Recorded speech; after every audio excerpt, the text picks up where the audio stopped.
చాలామంది ఏంటంటే మహేష్ బాబు దీంట్లో యాక్ట్ చేశాడు.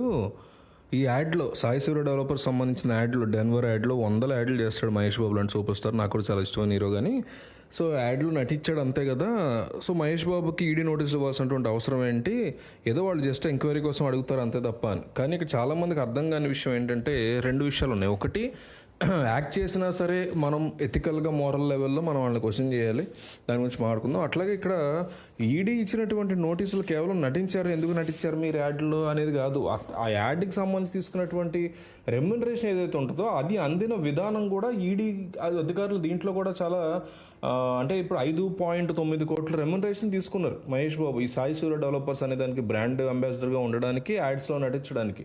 ఈ తీసుకున్నటువంటి రెమ్యునరేషన్లో 2.5 కోట్లు అంటే 5.5లో 5.9 అంటే 6 కోట్లు అనుకుంటే 6 కోట్లలో 2.5 కోట్లు మనీ లాండరింగ్ ద్వారా మహేష్ బాబు కంపెనీకి యాజమాన్యం చెల్లించింది అనేది ఇక్కడ ప్రధానంగా వస్తున్నటువంటి ఆరోపణ. దానికోసం వాళ్ళు మహేష్ బాబుకి ఈ ఈడీ నోటీసులు ఇచ్చింది.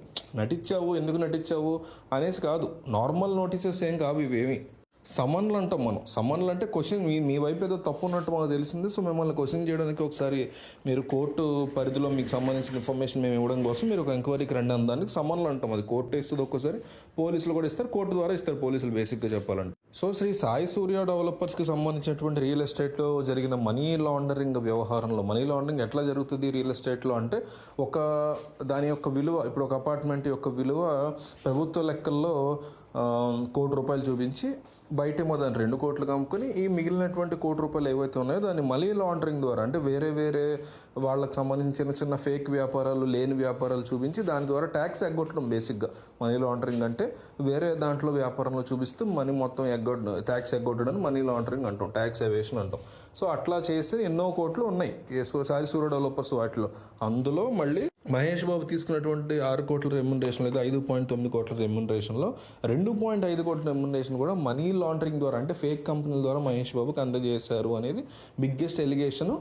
ఈ enforcement directorate officials, income tax officials చేసినటువంటి రైడ్స్లో దొరికినటువంటి బిగ్గెస్ట్ పాయింట్ అనమాట అది. అందుకని పిలిచారు.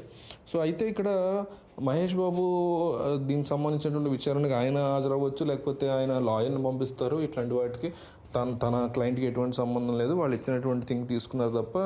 అంటే మీరు పని చేసిందేమో, నేను ఇప్పుడు ఆయన యాడ్ చేసిందేమో సాయి సూర్య డెవలపర్స్కి, కానీ డబ్బు తీసుకుంది వేరే కంపెనీ నుంచి అట్లా తీసుకుంటారని అడగవచ్చు. దానివల్ల ఖచ్చితంగా చాలా పెద్ద ఇష్యూ అవుతుంది.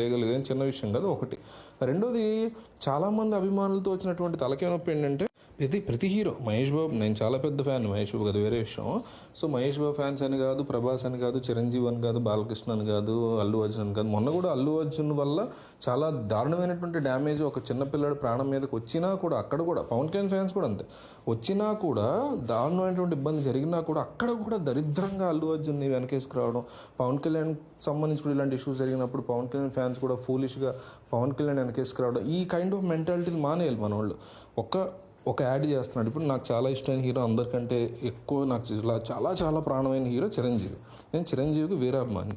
చిరంజీవి అనే వ్యక్తి ఒకప్పుడు థమ్స్ యాడ్ చేశాడు, అప్పుడు సంగతి పక్కన పెడితే మాట్లాడదాం. కంట్రీ డిలైట్ యాడ్ చేస్తున్నాడు ఇప్పుడు ఆయన. ఓకేనా, కంట్రీ డిలైట్ పాల్గొనండి బ్లా బ్లా బ్లా అని చెప్తున్నాడు. రేపు పొద్దున జరుగుతుందని నేను అనట్లేదు. ఒకవేళ ఇన్ కేస్ కంట్రీ డిలైట్ పాలలో ఏదో ఒక కల్తీ జరిగిందో, ఏదో ఎవరికో ఇబ్బంది జరిగిందో, లేకపోతే జనాలు దాన్ని యాక్సెప్ట్ చేయట్లేదు, ఏదో స్కామ్ జరిగిందో, లేకపోతే హెల్త్కి సంబంధించింది కాబట్టి ఆబ్వియస్లీ స్కామ్ జరగడం కంటే కూడా హెల్త్ రిలేటెడ్ ఇష్యూస్ తలెత్తే ప్రమాదం ఉంటుంది. ఒకవేళ ఉంటే వాళ్ళు ఏదైనా అడల్టరేటెడ్ చేశారు అది ఇదని రేపు పొద్దున బయటపడింది అనుకో, ఖచ్చితంగా చిరంజీవితో పాటు దీంట్లో నటించిన, డైరెక్ట్ చేసిన ప్రతి ఒక్కళ్ళది కూడా బాధ్యత ఉండాలి. అది ఎథికల్ అండ్ మోరల్ గ్రౌండ్స్లో మనం అర్థం చేసుకోవాలి. అంతేగాని నాకు ఇష్టం కదా చిరంజీవి అని చెప్పి నేను అతను వెనకేసుకొచ్చి అదేంటి ఆయన యాడ్ చేసే డబ్బులు తీసుకుని దాంట్లో తప్పే ఉంది అని చెప్పి కాదు. సినిమాలో అయినా, సినిమాల బయట అయినా మనం దేన్నైనా ఒక దాన్ని ప్రమోట్ చేస్తున్నప్పుడు అసలు అంత ఎందుకు, మనం ఏదన్నా ఒక థింగ్ని ఫేస్బుక్లోనో, ఇన్స్టాగ్రామ్లోనో, ట్విట్టర్లోనో, వాట్సాప్లోనో షేర్ చేస్తున్నప్పుడుతో సహా దాని పట్ల మనకు ఒక బాధ్యత, ఒక ఎథికల్ అండ్ మోరల్ వాల్యూస్ ఉండాలి. ప్రతిదాన్ని మనం ఇది కొనండి, అది చేయండి, అది తినండి అని మీలంటోడు నాలంటోడు చెప్తేనే, ఇప్పుడు మీరు చెప్తే ఓ 10 మంది, నేను చెప్తే ఓ 10 మంది కొంటారు ఓ ప్రోడక్ట్. అలాంటిది చిరంజీవి లాంటి, మహేష్ బాబు లాంటి, ప్రభాస్ లాంటి, అల్లు అర్జున్ లాంటి, పవన్ కళ్యాణ్ లాంటి పెద్ద పెద్ద సూపర్ డూపర్ స్టార్స్ వీళ్ళు చెప్పినప్పుడు కొన్ని లక్షల మంది, కుదిరితే కోట్ల మంది ఎఫెక్ట్ అవుతారు. అవుతారు దాని మీద.